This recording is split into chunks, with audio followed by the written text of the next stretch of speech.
Content note: no fucking blue pumpkins were harmed in the posting of this memory. October 31st, 1978, the night I stopped being a meditation teacher. Roll with me here. It'll just take too long to connect all the dots. I'll give you a couple quick selfies. You'll get the picture. Let's just say I decided to burn all my bad karma bridges at precisely 6:32 p.m. Pacific Daylight Time, October 31st, 1978. Hold that thought, my fellow misfits. I'm Johnny Profane, and you're journeying with Autistic AF out loud. Tonight, we rewind to a Halloween tale from '78, a night of rebellion, realization, raw emotion, burnt bridges, and the power of embracing one's true autistic self. Feel the pull, click share, and pass this episode on to someone who needs to hear it. Maybe it was a few too many years meditating, fasting, vegan, celibate. I don't know. So click selfie number 1. I'm working as a union typesetter in Oakland, Bay Area Typographers Union, with the occasional double overtime, making more money than any 25-year-old knows what to do with. So I duked the waiter $20 for an instant seat. Yeah, nearly $100 in 2023 money for a yuppie Berkeley chic French bistro, ferns, Egyptian combed cotton napkins, tucked into hand-loomed organic wool sweaters. Another $40, $200 today. No reservation, no plan, just 'cause I'm walking by. Okay, let's burn that first bad karma bridge. If I'm gonna eat meat, I'll have that filet mignon au poivre for bonus bad karma points. Let's start with goose liver pâté en crostini. A little extra fig syrup on the side. I pause, glancing up and down the handwritten pre-fix menu. No wonder this joint could afford a Goins poster. Then French onion soup, 'cause anything made from beef consommé drives me wild. You got a really peppery dark red Cabernet Franc? Curt nod from the vested wait person. Never cracks a smile. Okay, yeah, that ought to go. Bring me what you got. Whoops. That was the second bad karma bridge I burnt. No alcohol or drugs since I got initiated. Patanjali didn't approve. Well, come to think of it, maybe the third too. Patanjali wasn't big on greed or overindulgence either. Click selfie number 2. As I'm out there searching for more freedom, let's take a moment for a quick message from someone who's all about breaking free and being true to yourself. It's Johnny Profane. You know, I believe no one should have to pay to be autistic. That's why all my content is free. But to keep it that way, I rely on the generosity of people like you. My modest expenses for tools and websites come to about $200 a month. If you find value in what I do, please click below. Together we can keep this space inclusive and open for all. Back to the night that changed everything. So, I'm back out on the street, feeling loose, feeling fine, stomach gurgling with all that beef, but I still need more free.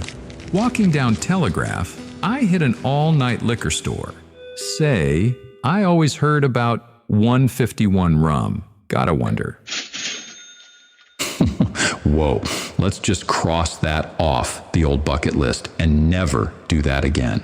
I wake up on a closely cropped grass lawn, northwest of UC Berkeley. Bottle of Bacardi 151 spilled next to me, probably within smelling distance of Philip K. Dick's old digs. Couple more bad karma bridges burnt, probably. But hell, I'm still drunk. I lose count. It's about 11:15 p.m. What to do now? I know! A really violent, disturbing, forbidden movie. Click selfie number 3. So I walk to the UC Berkeley Theater. It's a repertory house. Plays a different double bill of old classics every night. But it's Halloween. Sign reads Halloween Midnight Double Feature, Rocky Horror, Mad Max. And under their fabulous red neon marquee is the longest line of freaks, geeks, punks, and junkies I've ever seen. And I was homeless on the Bowery, briefly, before grad school.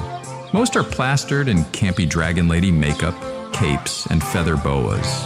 A group of them are dancing and screaming out the lyrics to Rapper's Delight, playing on a boombox. I'm gonna freak you here. I'm gonna freak you there. I'm gonna move you out of this atmosphere.